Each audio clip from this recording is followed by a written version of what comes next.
I get a knock at the door, and here, two guys in a suit. I'm from the FBI.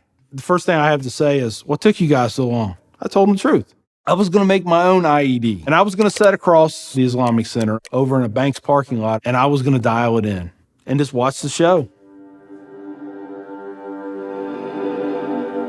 Growing up, I saw a movie, and it was Rambo.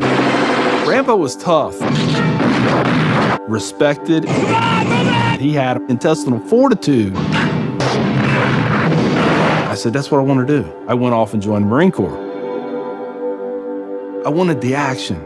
The first time I got shot at, I remember looking at my watch and I says, man, this time last year I was in English class. I fought several times in the Middle East, Desert Shield, Desert Storm, South America, Philippines, Somalia. I think the worst things that I have seen is dead children. I had to suck it up. I had to be there for my guys.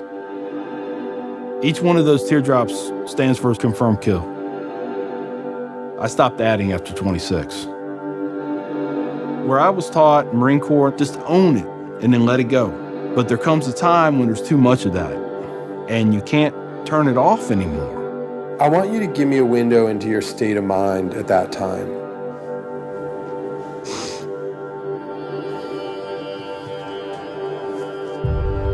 One time, my wife and I went to a DSW, and I saw in the distance these two women in black burqas in my store.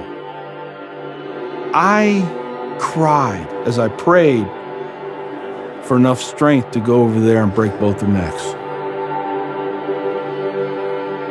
I was just angry. I was just full of hate, and it just fed off itself. At that point, I was drinking a half-gallon of vodka every 2 days. I had devised a plan, create my own IED, homemade bomb, and I was going to set it off right outside the Muncie Islamic Center. 200 plus killed or injured. That was the plan. I saw an opportunity to do one last thing for my country. This was my rationale. I knew I would end up in a federal prison with a needle in my arm. I didn't care. My hatred of Islam, it was the only thing that was keeping me alive. So one day my daughter comes home, second grade maybe. She was telling me about this little boy who sat across from her. His mom came to get him. She said she had scarves on her, and she had a dress all the way down to her feet, and you couldn't see her on nothing but her eyeballs. At that point, I snapped. Started spewing things out of my mouth that should never be said in front of children or anything. She didn't say anything. It was the look on her face. I remember my daughter looking at me like I was absolutely the craziest person on the face of the earth. She was my little buddy.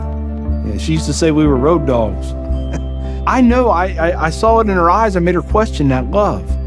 And that's when a light bulb came on. I decided to give the people of this community one more chance. So I went to the Islamic Center, see a gentleman in the shoe room taking off his shoes. He looks at me and he smiles. He said, "Can I help you?" And I said, "Yeah, I want you to teach me about Islam." So he went and he gave me a Quran. "Read this. Come back when you have questions." So I did. And I would see things in the book. I'd be like, there it is. I got them right there. Explain that to me. And they would. This was a kind of awakening. Long story short, 8 weeks after that first day I stepped into the Islamic Center, I became a Muslim.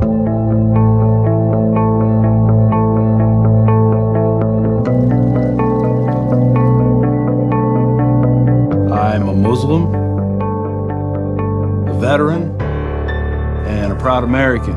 I had learned that I was completely wrong about everything that I felt.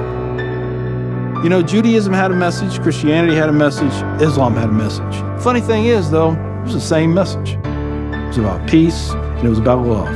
Please join me in welcoming Mr. McKinney. My big thing is now to stop the hate. Nothing good has ever come out of hatred. I've done too many things. I've hurt a lot of people. I have to live with that. But if I can stop somebody else on the path of non-forgiveness, I won.